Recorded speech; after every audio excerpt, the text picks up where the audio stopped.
واجعله لنا هجتين يا رب العالمين.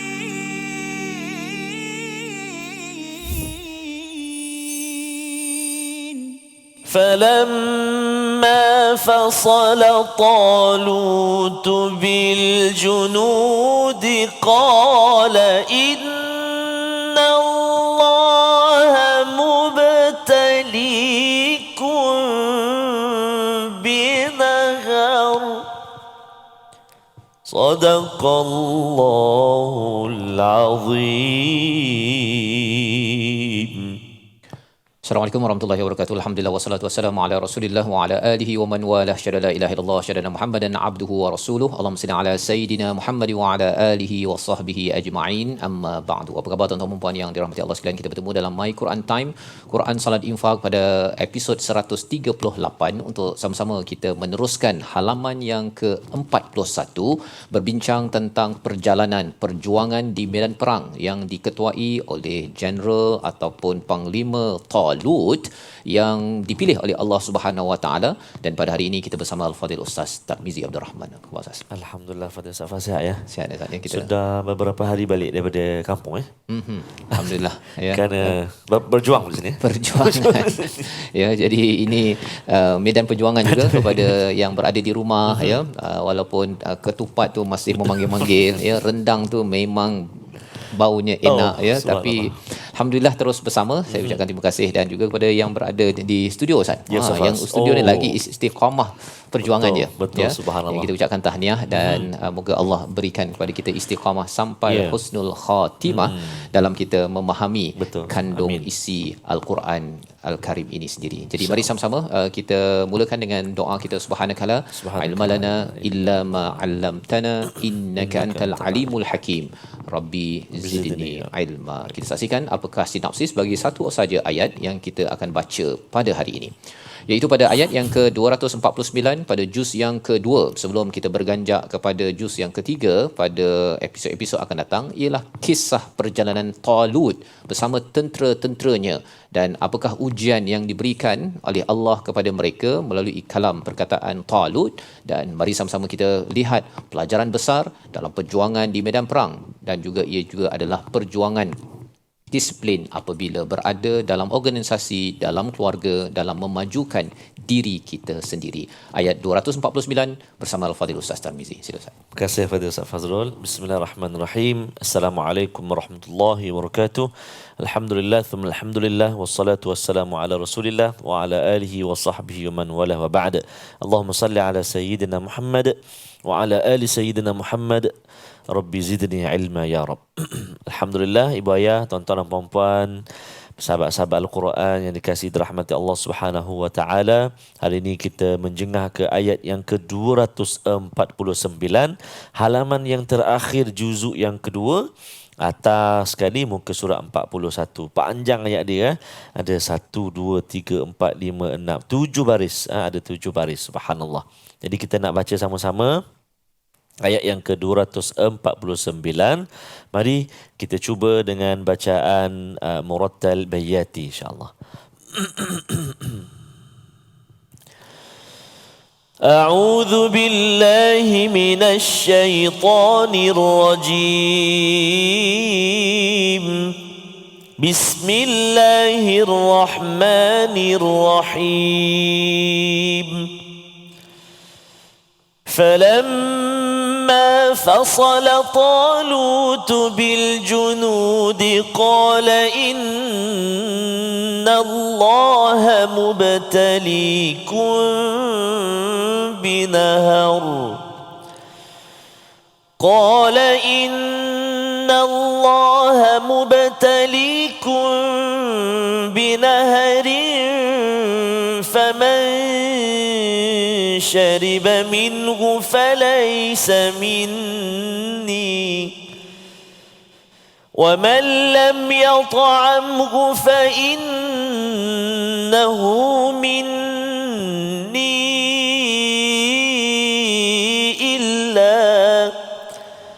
إلا من اغترف غرفة بيده فشربوا منه إلا قليلا منهم فلما جاوزه هو والذين آمنوا معه قالوا لا طاقة لنا اليوم بجالوت وجنوده قال الذين يظنون أنهم ملاقو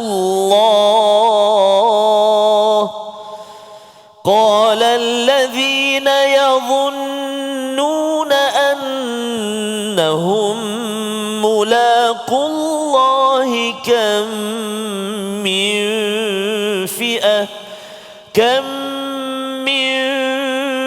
فئة قليلة غلبت فئة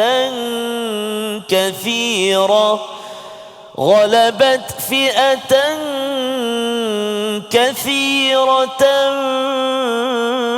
بإذن الله والله مع الصابرين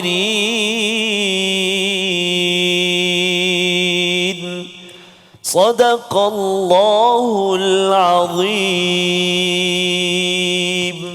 Surah Al-Azim, gitulah bacaan daripada ayat 249 meneruskan perbincangan kita pada halaman 40 sebelum ini berkaitan dengan perjuangan misalnya seorang ketua yang dipilih oleh Allah Subhanahu Wa Taala selepas Al-Mala di kalangan Bani Israel meminta kepada Nabi Samuel, ya, salah seorang nabi selepas kewafatan Nabi Musa itu untuk dipilihkan Malik, iaitu ketua yang akan mengetuai semua kabilah-kabilah yang ada dan lebih daripada itu yang akan menjadi ketua dalam perjuangan di medan perang daripada Palestin itu sendiri. Maka dalam hal ini setelah Talut memimpin mereka, falamma fasala Talut, maka ketika Talut membawa bala tenteranya, fasala itu maksudnya sudah berpisah, maksudnya maksudnya jauh daripada Baitul Maqdis itu, bersama dengan bukan jund tetapi bil junud, maksudnya pasukan tentera daripada pelbagai kabilah yang ada di kalangan Bani Israel. Qala, dia berkata, innallaha mubtalikum binahar, iaitu sesungguhnya Allah akan menguji kamu, pasti menguji dengan sebuah sungai, ya, bukan bin nahar tapi binahar, iaitu ini adalah nakirah, maksudnya indefinite, maksudnya sungai ni tak tahu kat mana, ya, tak tahu kat mana. Jadi anytime bila dah lama, ya, bila dah jalan lama dalam musim panas itu air kurang lah, air kurang, dan air memang amat kritikal, ya, untuk untuk manusia itu sendiri, ya. Jadi apabila bekalan air sudah kurang dan mereka mengharapkan akan bertemu dengan sungai, Nabi ataupun Talut ini menyatakan bahawa Allah menguji kamu dengan sebuah ataupun sebatang sungai ini sendiri yang tak tahu dekat mana. So bila berjumpa sahaja nanti, bersedialah untuk mengikut arahan daripada Allah yang disampaikan oleh Talut. Apakah yang disampaikan? Syaratnya, faman syariba minhu falaisa minni, siapa yang minum daripadanya maka dia terkeluar daripada gerombolan tentera yang berjuang, saja. Kalau ikutkan kepada Imam Suyuti, gerombolan tentera ini 80,000 orang, dan rupa-rupanya yang lulus, Ustaz, hanyalah 300 lebih, ya. Allah. Lain semua patah balik, ya. Kalau tak 80,000 pun ada yang kata 3,600 patah balik, dan yang kekalnya itu adalah 300 sahaja, ya. Apa ujiannya? Ujiannya ialah jangan minum, ya, daripada sungai ini. Wa man lam yat'amhu fa innahu minni. Barang siapa yang tidak dia yat'amhu itu sebenarnya makan, kan?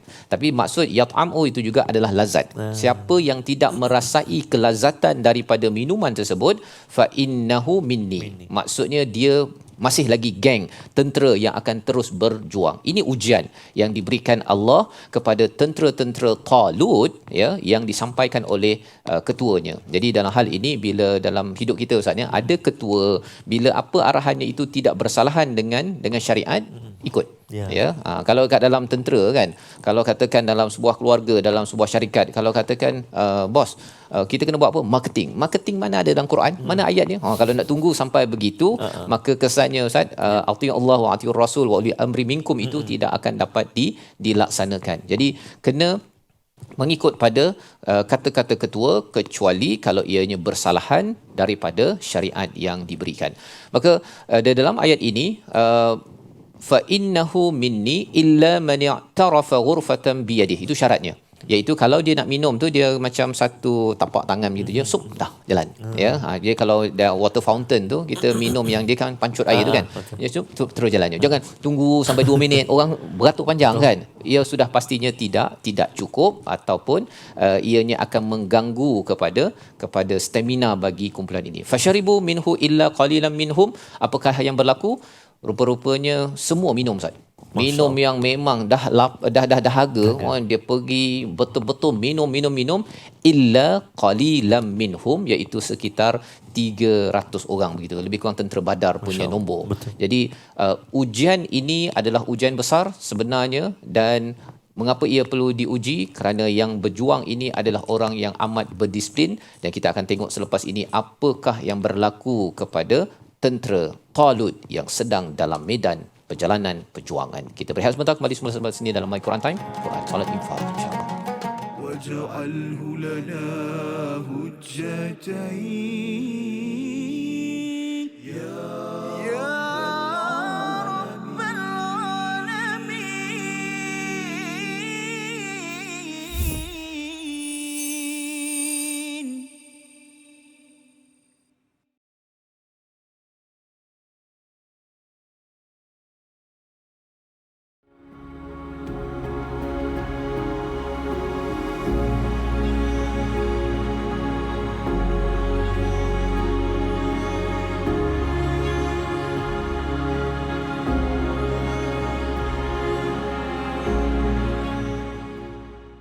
Al-Quran.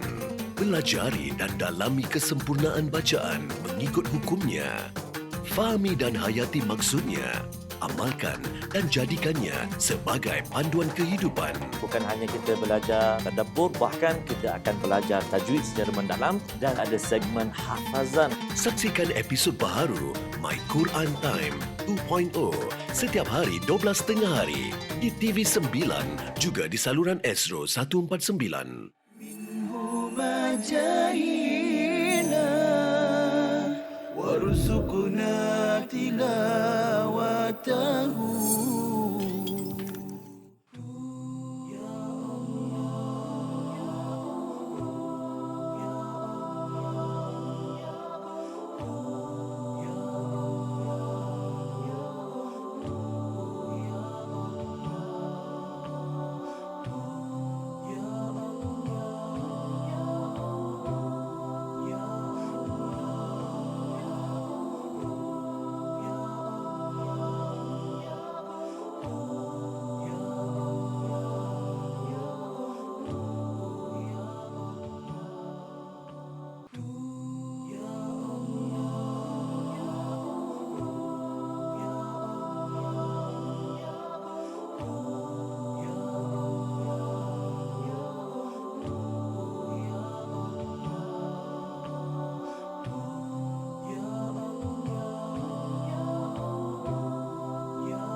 واجعله لنا هجتين يا رب العالمين.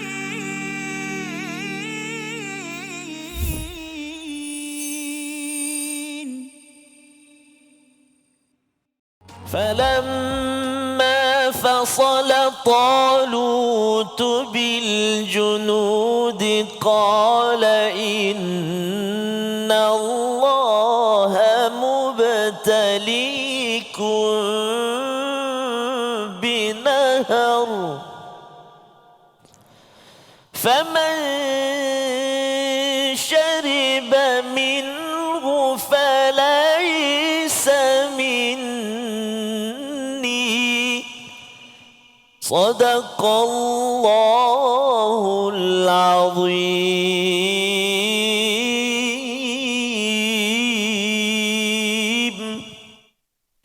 Kembali kita dalam My Quran Time, Quran Solat Infak pada hari ini untuk kita mendalami kepada ayat 249 pada halaman ke-41, dan jika kita perasan pada halaman yang ke-39 ada berkaitan dengan solat, solatnya maksudnya di dalam medan perang ini ketua itu mempunyai arahan kepada anak buah dia kena jaga posisi dan kena ada disiplin, dan itu yang dilatih dalam solat kita di mana ada imam di depan, dan kalau imam tersilap pun ditegur daripada belakang, ya, bukannya orang belakang kata kita tukarlah masjid ni imam tersilap, bukan itu kaedah yang diajarkan di dalam solat kita. Maka di dalam ayat yang kita baca sebentar tadi, apakah yang berlaku bila Allah memberikan arahan, Allah menguji Ustaz ya? Dalam perkataan Talut itu bahawa mereka ini diuji dengan nahar, dengan satu batang sungai yang tidak pasti, dan diberikan pengumuman ini awal-awal lagi. Pasal sudah tentunya bila dah haus Ustaz ya, bila dah haus tak sempat general nak cakap, terusnya semua akan serbu kepada nahar ataupun sungai tersebut. Jadi diberitahu bahawa jangan diminum kecuali ghurfah, sebagai satu apa istilah Ustaz? Secedok sahaja. Dan dalam peristiwa itu fasharibu minhu illa qalilan minhum. Semuanya minum, ya, bercedok-cedok Ustaz ya. Rupanya yang main bercedok-cedok ni yang tak habis-habis dia punya haus dia. Yang secedok itu kerana mereka bukan untuk merasai kelazatan. Wa man lam yat'amhu, itu istilahnya. Dia minum hanya untuk menghilangkan dahaga, macam zaman berbuka puasa dululah Ustaz, pada bulan Ramadan kan, ataupun puasa 6 ke, dia boleh minum seteguk, 2 teguk, 3 teguk, ataupun satu jug itu kan. Berapa banyak haus susah nak sebut hausnya ataupun yang dahaga itu pada tahap mana. Jadi ini disiplin yang diberitahu, dan kemudian apakah yang berlaku? Sebahagian mereka yang kecil itulah yang diambil sebagai tentera bersama Talut. Yang lain tu suruh balik. Pasal apa? Bab ujian yang kecil itu pun tak dapat untuk dihadapi, apatah lagi kalau nak berhadapan dengan musuh selepas itu. Sekitar 300 daripada beribu-ribu orang yang awalnya bersama Talut, dan sudah tentunya dalam medan perang, walaupun nampak ramainya balik kan, lebih baik baliklah daripada tak boleh buat kerja kan, suruh jaga posisi tak jaga. Dan itu yang kita belajar dalam peristiwa Uhud yang kita akan dalami pada surah Ali Imran ataupun surah Al-Anfal nanti insya-Allah. Jadi kita baca selepas itu apakah yang berlaku bila yang 300 ini lulus ujian. Kita bermula dengan falamma sehingga wajunudih di tengah-tengah ayat 249. Silakan Ustaz. Baik, terima kasih Fatih Ustaz Faz. Tuan-tuan dan puan-puan, ibu-ibu, ayah-ayah sahabat Al-Quran dikasihi Allah Subhanahu wa taala, penonton semua, kita nak menyambung di pertengahan ayat falamma jawazahu sehinggalah ke akhir Ustaz, sampai wallahu ma'as sabirin, ataupun sampai wajunudih. Okey, sampai wajunudih. Hati-hati pada falamma jawazahu, dia ada dua huruf ha kat situ. Jawazahu huwa. Pasal ada dua waw pula. Huwa walladhi. Jadi memang kena hati-hati kat situ. Kita cuba insya-Allah. A'udzubillahi minasyaitonirrajim. Falamma jawazahu huwa walladhina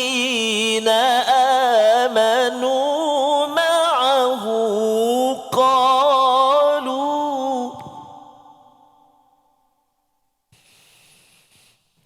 قالوا لا طاقة لنا اليوم بجالوت وجنوده قالوا لا طاقة لنا اليوم بجالوت وجنوده صدق الله العظيم. Ketika dia Talut dan orang-orang yang beriman bersamanya menyeberangi sungai itu, mereka berkata, kami tidak kuat lagi pada hari ini melawan Jalut dan bala tenteranya. Itu adalah bahagian tengah Ustaz ya. Bagaimana mereka sudah melalui ujian beribu-ribu orang tadi itu. Kemudian siapa yang lulus? Hanya mereka yang minum secedok sahaja. itulah yang digelar sebagai qalilan minhum, maka mereka selepas itu jawazahu, ya, jawaz itu maksudnya ialah menyeberang sungai. Dalam masa yang sama jawaza itu maksudnya ialah lulus ujian. Ujian tadi ialah minum satu cedok sahaja, maka dia iaitu Talut bersama dengan yang beriman, orang-orang beriman tentera tadi itu, qalu, yang tentera ni bercakap pula Ustaz. Ini dah lulus ujian ni. Dia bercakap apa? La taqata lanal yauma bijalut wa junudih, iaitu kita ni tak kuat lah. Dia mengadu kepada Talut, kita ni tak kuat lah. Tengok dia dah dekat Jalut, tentera musuh. Dia kata kita ni tak boleh lah. So hard. Contohnya bahasa Arab. Bukan bahasa Inggeris. Bahasa Inggeris. Ya. Jadi rupa-rupanya walaupun sebenarnya mereka ini sudah lulus ujian, mereka ni adalah orang beriman. Orang beriman pun ada juga dia punya percakapan Ustaz, berbentuk negatif dalam kehidupan. Dan adakah ianya diizinkan? Rupa-rupanya dalam bahagian hujung ini Talut, ataupun juga orang-orang yang lain yang tak mengadu ini, yang tak menyatakan negatif ini, dia balas balik. Jadi kita akan tengok sebentar lagi bahagian ini. Tapi nak ceritanya ialah apa? Walaupun orang beriman ini dia kadang-kadang ada juga rasa takutnya. Ada juga rasa sedihnya, rasa marahnya, rasa macam-macam lah Ustaz, ya. Tapi yang pentingnya ialah apa? Adakah boleh kita berpada dengan sedih, marah ataupun perkara-perkara yang mengecewakan, ataupun sebenarnya, dan dinyatakan pada ayat bahagian seterusnya itu, qalal ladzina yadhunnuna annahum mulaqullah kam min fi'atin qalilatin ghalabat fi'atan katsiratin biiznillah. Sebenarnya ialah ada satu lagi kumpulan yang dia counter balik. Dia counter balik. Kumpulan ini Allah jelaskan sebagai yadhunnuna annahum mulaqullah, iaitu mereka yang yakin tentang pertemuan dengan Allah. Maksudnya keimanan mereka ni tinggi Ustaz. Jadi mereka ni apa? Dia counter balik pasal kumpulan yang beriman tadi tu bercakap negatif. Cakap negatif ni penyakit Ustaz. Ya, dia boleh merebak. Contohnya lah dalam satu organisasi kan, bos dah bagi kerja dah kan. Seorang dia cakap, tak boleh lah kan. Dia cakap sesama sendiri, tak boleh lah, susah ni kan. Yang lain daripada rasa senang pun akan rasa susah kan. Ataupun dalam sebuah keluarga kan, baru kita sembahyang tarawih ke, kalau masa Ramadan yang lepas ataupun raya lah, waktu raya kan. Bila ada salah seorang je, anak ke, ayah ke, mak ke, bila mula je buat susah betul lah kan, yang lain pun akan terkejut dan akhirnya semua mood dalam raya tu habis. Ya. Jadi adakah yang setkan mood negatif di dalam sesebuah keluarga ataupun organisasi itu kita biarkan saja? Biar je lah, itu ayah je nak marah, biar je kan, ataupun mak nak marah, biar je lah kan, bos nak marah, biar je, ataupun ada staff yang cakap negatif, dibiarkan. Ini jawapan yang kita akan lihat pada hujung ayat 249. Kita lihat dahulu perkataan pilihan kita pada hari ini, iaitu perkataannya ialah wa man lam yat'amhu fa innahu minni. Kita beri perhatian pada perkataan yat'amhu, iaitu daripada perkataan ta'ima, merasakan, makan ataupun merasa lazat. 48 kali disebut di dalam Al-Quran, surah Al-Maidah, surah Al-An'am, surah Al-Ahzab. Dia tak seperti minum saja, minum yang lazat dengan minum yang tak lazat. Kalau macam makan rendang yang lazat, dia sampai nak makan lagi Ustaz. Tapi kalau makan begitu sahaja, dia tak dinamakan ta'am. Dia mungkin sekadar merasa sahaja. Jadi dalam ayat ini Allah menggunakan perkataan wa man lam yat'amhu fa innahu minni, siapa yang tidak minum sampai rasa terlampau lazat, maka masih lagi dikira sebagai seorang tentera yang berdisiplin, kerana ambil banyak-banyak Ustaz. Sama je kalau Ustaz dulu masa Ramadan jadi imam, kalau minum sampai yat'amhu itu apa jadi Ustaz? Tak boleh jam. Jadi nak sendawa je. Nak sendawa je kan. Kejap bau tak sampai waladhdallin lagi. Ghairil maghdubi alaihim waladhdallin. Jam tak. Habis makmum ni. Masya-Allah. Dia belum lagi sujud terkeluar sendawa. Itu lagi dahsyat. Jadi nak ceritanya bab disiplin makan minum ini amat diberi perhatian untuk kita maju berjuang ke hadapan. Dan bagaimana kalau ada yang bereaksi negatif, kita akan dalami dalam bahagian seterusnya. Kita berehat sebentar dalam My Quran Time, Quran Salat Infaq. وَاجْعَلْهُ لَنَا هُجَّتَيْنِ يَا رَبَّ الْعَالَمِينَ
ذقنا تلاوته. Hadis tu, ada hadis lain? Contoh lain kita boleh kongsikan? Yang kedua ialah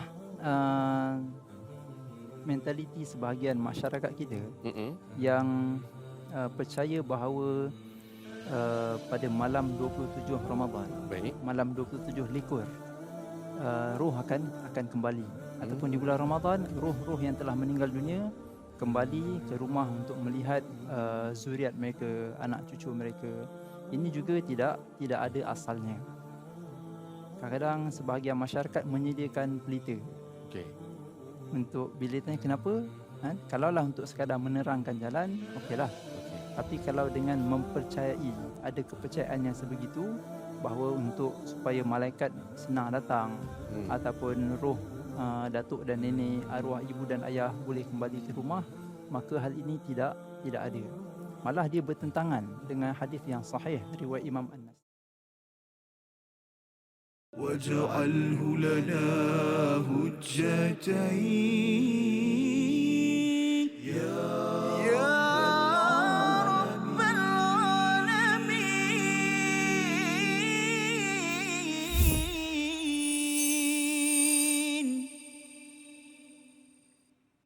Tak terucap kepiluan ini, titik hitam yang menghijab hati.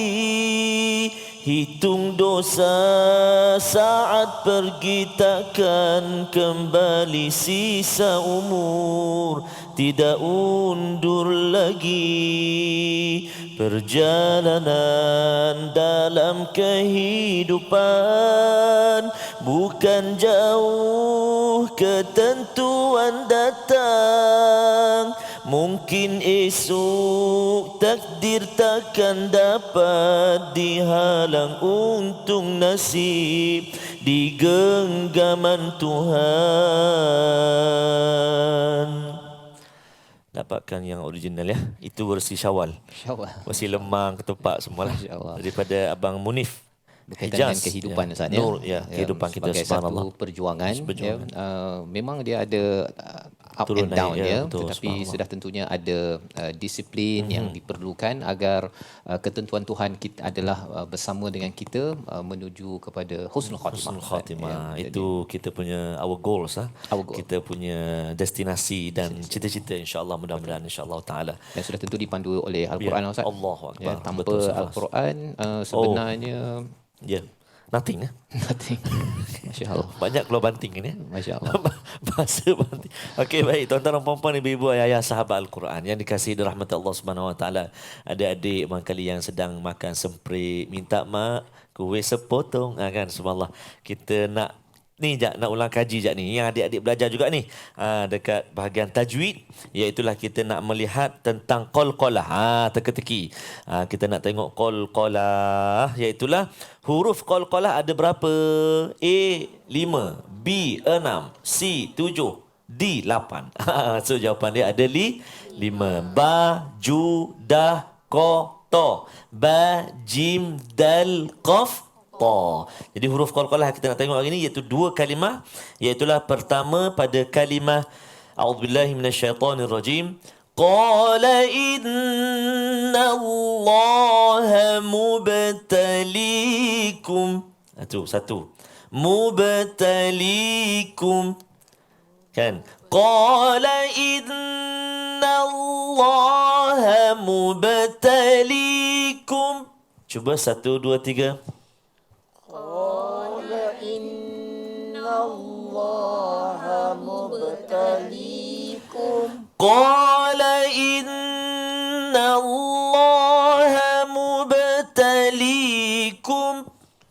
Qala innallaha mubtaliikum. Bagus, subhanallah. Terjadi apabila huruf-huruf qalqalah bertanda sukun ataupun mati dan ia berada di pertengahan kalimah, maka hendaklah dilantunkan bacaan dengan kadar sederhana sahaja. Itulah yang kita belajar hari ini, qalqalah sughra. Satu, mubtaliikum. Kalimah yang kedua iaitulah وَمَنْ لَمْ يَطْعَمْهُ فَإِنَّ Cuba 1, 2, 3.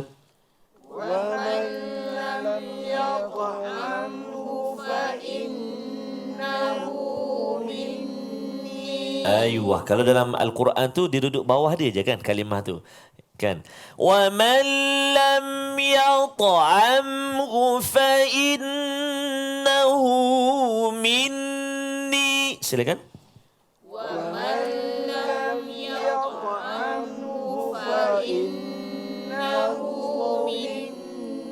Ayuh, qal-qalah apa nama dia tadi? Sughra. Mubtalikum.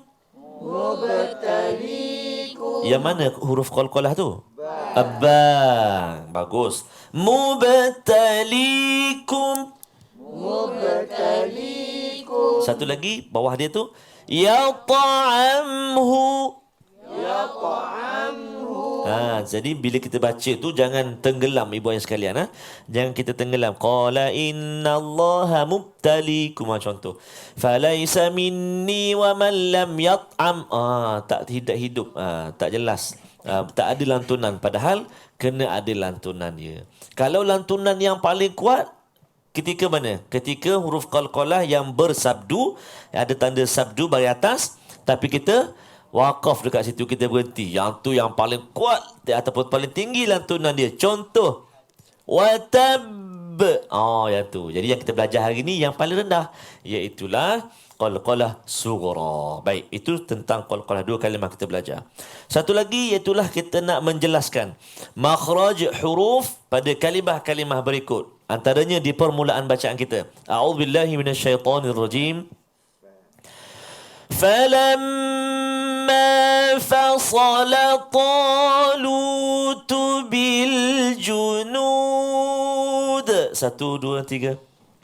فَلَمَّا فَصَلَ طَالُوتُ بِالْجُنُودِ Ayuh.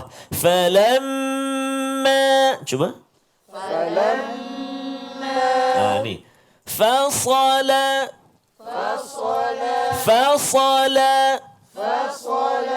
Bukan apa tu? Kita terkesan dengan sod dekat tengah-tengah tu. Fa dengan lam jangan ajak dia. Setengah-setengah pembaca dia terus bunyi tebal. Falamma fasalata. Semua tebal kat situ. Fasalata. Lu. Semua tebal. So kena hati-hati. Sebab tu penting ada guru yang menyemak bacaan kita. Seronok macam ni kan kita belajar. Ibu-ibu ayah dekat studio, ibu-ibu ayah dekat rumah. Walaupun kami tak dapat dengar suaranya, tapi terus kumandangkan juga. Ustaz Fazal ikut sama-sama. Sebab kan kat rumah tu, kat dapur, kat mana tak kisahlah. Mengaji sama-sama. Sekali lagi. Falamma fasala Talut. Cuba.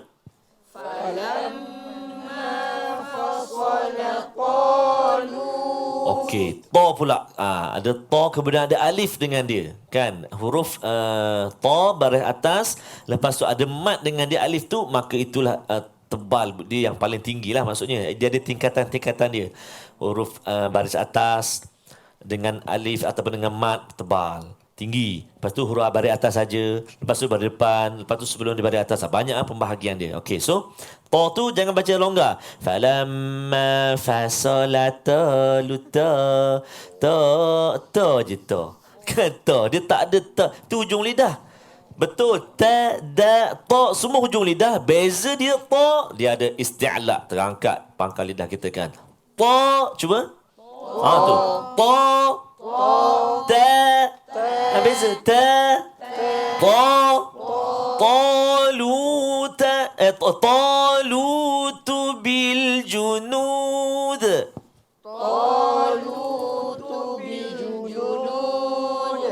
Talut ni sebab dia ketua kan? Ketua.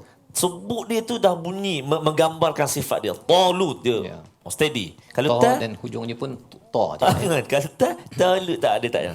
Itu mukjizat ataupun kelebihan kehebatan Al-Quran. Jadi kita nak cuba hafal pula ayat tu. Bermula daripada ayat yang ke 249 tu, kita tengok sampai berapa baris kita boleh ataupun berapa kalimah kita nak cuba hafal. A'udzubillahi minasyaitonirrajim.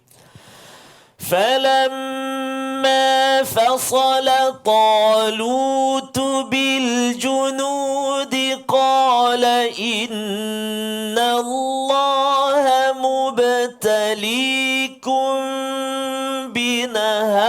Cuba dulu, tarik nafas. 1, 2, 3. فصل طالوت بالجنود قال إن الله مبتليكم بنهر. Allahu Akbar, kata ustaz pun panjang. Tak apalah, latihan. Latihan untuk kita nafas kita. Okey, kita cuba. Falamma fasala Talut bil junud. 4 kalimah. 1, 2, 3. فلما فصل طالوت بالجنود. Bagus, sekali lagi. Falamma fasala Talut bil junud. فلما فصل طالوت بالجنود. Okey, cuba tak tengok sekejap. Cuba pandang ke depan sekejap. Falamma fasala Talut bil junud. 1, 2, 3. فلما فصل طالوت بالجنود. Oh, ingatlah. Alhamdulillah. Sama sikit lagi, Safa. Qala, ni senang je. Qala innallah mubtalikum binahar saja yang jarang-jarang kita jumpa. Cuba. Qala innallaha mubtalikum binahar. 1, 2, 3. قال إن الله مبتليكم بنهر. Aywah, subhanallah. Tak cukup lah off time. Tak apa. Kita akan sambung selepas ini. Jangan risau, don't worry. Kita nak berehat dahulu seketika. Lepas ini kita nak ulang daripada falamma tu daripada awal, insya-Allah taala. Mari kita rehat sekejap. Selepas ini kita akan kembali dalam My Quran Time, Quran, Salat, Infaq. Insya-Allah. واجعله لنا هجتين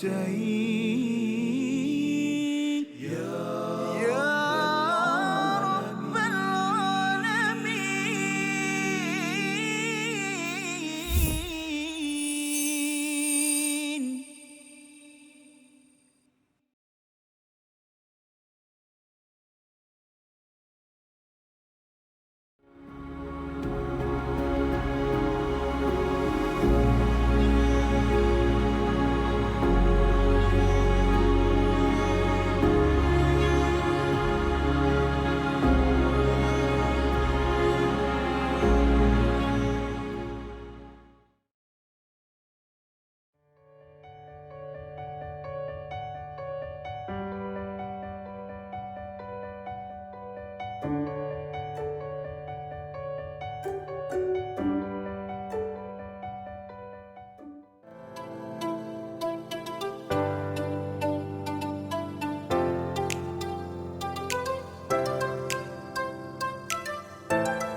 جاهنا وارزقنا تلاوته.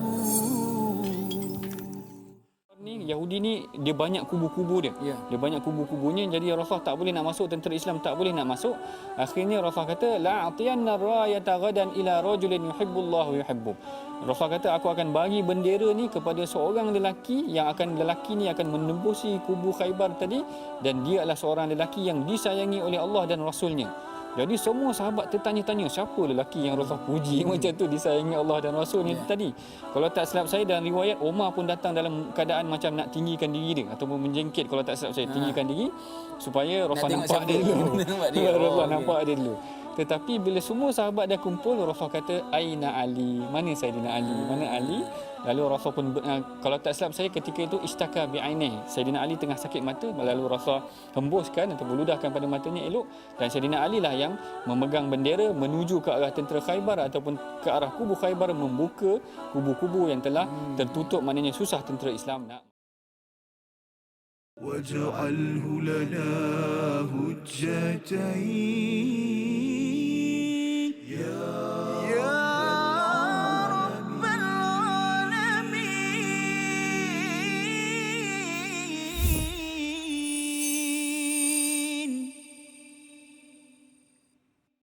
Kembali kita dalam My Quran Time, Quran Salat Infak pada hari ini untuk kita melihat kepada ayat 249 bagaimana disiplin yang dibawakan oleh Allah Subhanahu Wa Taala kepada tentera Talut, Ustaz, ya, di mana salah satu ujian yang diberikan kepada mereka menguji disiplin mereka dalam perjuangan ini adalah binahar, iaitu dengan sebatang sungai di mana mereka tidak dibenarkan untuk minum kecuali ghurfah secedok, dan sebahagian besarnya gagal dalam ujian tersebut. Dan Ibnu Abbas, Ustaz, ya, ada menceritakan cara melihat ayat ini, subhanallah, hebat.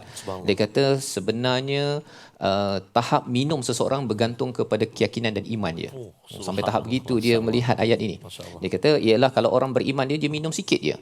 Orang yang suka berbuat dosa minum lebih sikit. Lebih lagi. Kalau orang yang kafir dia minum bergiling-giling. Kan, sehingga kan dia ada kaitan dengan hadis yang dibawakan, iaitu berkaitan dengan cukuplah bagi seorang beberapa suap makanan yang dapat menguatkan tulang sulbinya. Hadis riwayat Ibnu Majah. Jadi konsistenlah makanan dan minuman. Bagi orang yang beriman dia makan sekadarnya saja. Tapi kalau orang yang tidak beriman, Ustaz, ya, memang kadang-kadang kita boleh tengok dia makan 1 pinggan, 2 pinggan, 3 pinggan, berapa pinggan pun tak cukup juga, kan, ya. Kalau katakan di sekolah ke ataupun di pejabat ke, dan kita tahu bahawa dia ada kaitan dengan ciri keimanan itu yang perlu diberi perhatian sebagaimana riwayat daripada Ibnu Abbas. Jadi di sini ujian ini walaupun sudah lulus sebahagian mereka, masih lagi ada yang beriman, Ustaz, ya, dia masih lagi ada rasa takut dengan perkataan mereka la taqata lana al-yawma bijalut wa junudih, iaitu kita ni tak kuatlah. Kan, kita ni tak kuat. Inilah lepas ujian ni. Kalau orang yang tak lepas ujian ni lagilah mereka penakut dalam meneruskan perjuangan. Jadi apakah respon daripada sebahagian lagi daripada mereka yang bersama dengan Talut? Mari kita baca qala alladhina yadhunnun sehingga akhir ayat 249 bersama Ustaz. Okay, baik. Terima kasih Fatih Ustaz Fazrul. Subhanallah.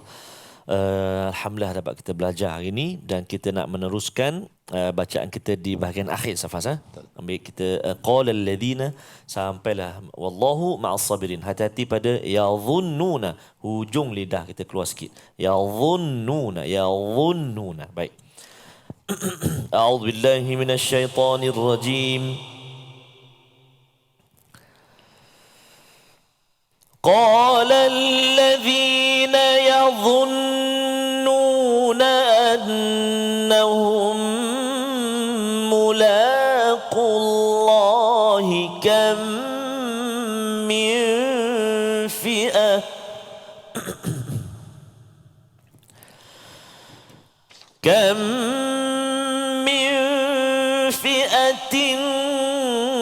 قليلة غلبت فئة كثيرة بإذن الله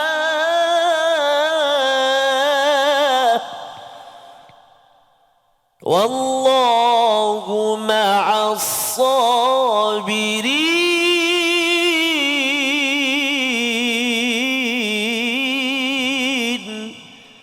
صدق الله العظيم.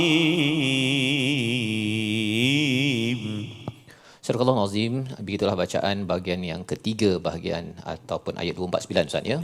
Respon daripada sebahagian daripada tentera Talut, ya, seorang atau satu bahagian dia kata susah ni, kan, ini memang kita tak kuat ni nak berhadapan dengan 100,000 tentera Jalut wa junudih, ya, 100,000 mengikut kepada riwayatnya. Jadi mereka dahlah tinggal sedikit, kan, nak menghadapi 100,000 ini memang kata alamak kita ni dah tak ada kekuatan dah, ya. Jadi satu kumpulan lagi menyatakan apa? Qalal ladzina yadhunnuna annahum mulaqullah. Allah definisikan mereka ini orang yang yakin bertemu dengan Allah Subhanahu Wa Taala.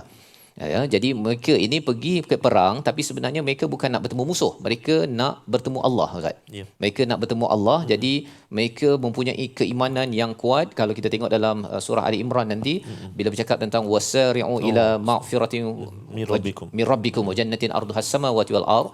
Sebenarnya mereka ini sebenarnya nak bersegera pergi ke perang Badar. Oh, subhanallah. Tetapi yang motivasi Allah berikan ialah bersegera untuk keampunan dan syurga Allah seluas langit dan bumi. Jadi mereka ke perang itu jumpa musuh, mereka bukan nak jumpa musuh.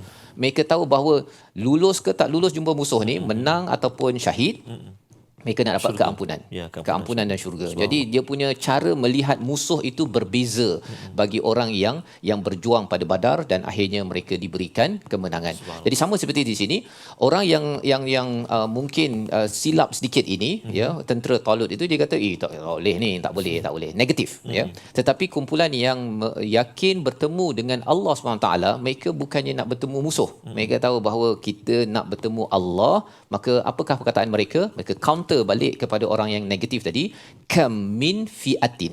Fiah ini adalah kumpulan yang kecil maksudnya. Kalau taifah itu kumpulan yang besar.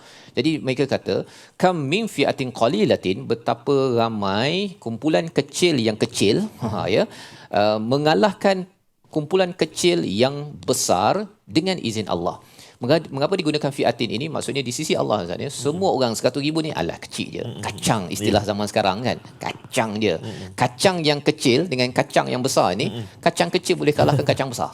Ya. Jadi semangat mereka dalam perjuangan, ini berapa ratus orang aja, bertemu 100,000 orang ini, perkataannya amat positif Ustaz.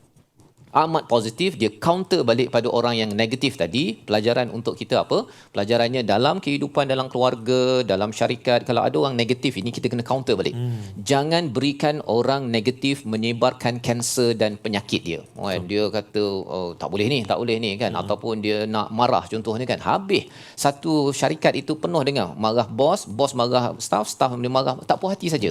Perkataan itu sebenarnya adalah pemusnah kepada sesuatu kekuatan, dan di hujung itu kita tengok wallahu ma'as sabirin. Masya-Allah. Ya, rupanya apa maksud Allah bersama dengan orang sabar ini? Satu, kalau kita nak Allah bersama dengan kita kena sabar. Tapi siapa orang sabar dalam ayat ini? Orang yang bila berdepan dengan orang yang marah ke, sedih ke, negatif ke, dia counter balik. Dia kata tak boleh. Kita mesti, kalau bukan kita, siapa lagi? Kan kita kecil pun, kacang kecil kan, fi'atin qalilatin. Ada je sebelum ini yang boleh mengalahkan kumpulan yang besar. Jadi perkataan-perkataan positif itulah yang digelar sebagai orang yang sabar. Dan orang begini, kalau dalam sebuah rumah tangga ya, si ayah akan cuba counter balik kalau ada negativity dalam, ataupun kalau si ibu dengar ada anak beranak cakap tak boleh lah, susah lah kan, alamak letih lah, kena counter balik. Bila counter balik kalau bulan puasa tu kan, boleh insya-Allah, sikit lagi. Sekarang ni jom dia distract kan agar stay positif untuk berpuasa bagi si anak. Rupa-rupanya inilah ibu yang bersabar, inilah ketua yang bersabar, dan Allah kata wallahu ma'as sabirin. Bila Allah bersama dengan orang sabar, apa lagi? Sudah tentunya kemenangan bagi kumpulan Talut yang kita ingin dalami lagi kisahnya pada episod akan datang. Membawa kepada resolusi kita pada hari ini, kita saksikan. Yang pertama ialah kita ingin sama-sama taat dan patuh dengan arahan pemimpin. Yang pertama. Yang kedua, sabar dan tabah hadapi ujian dunia yang sementara.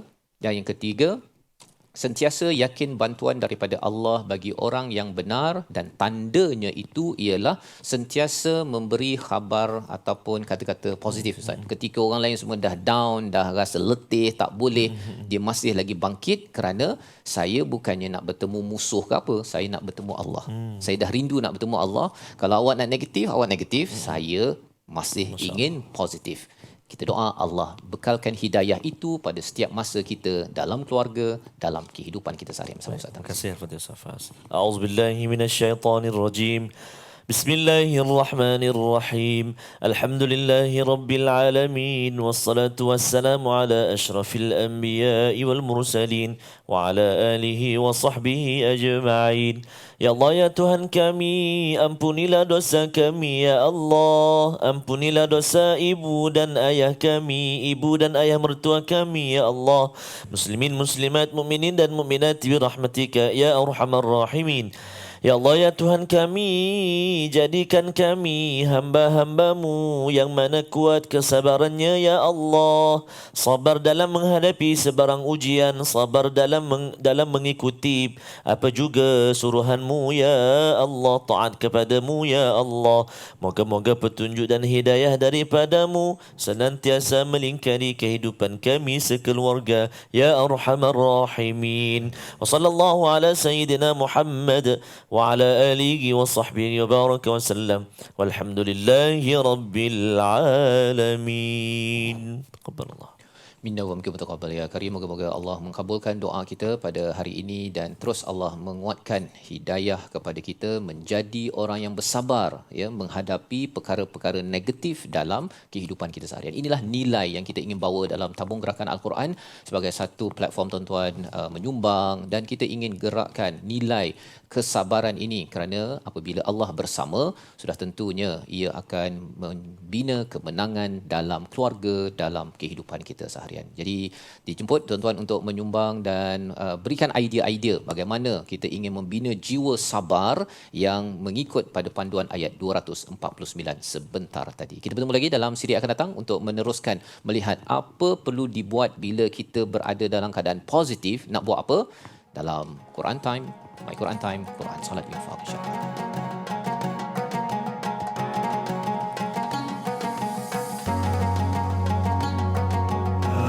آناء الليل وأطراف النهار واجعله لنا هجتين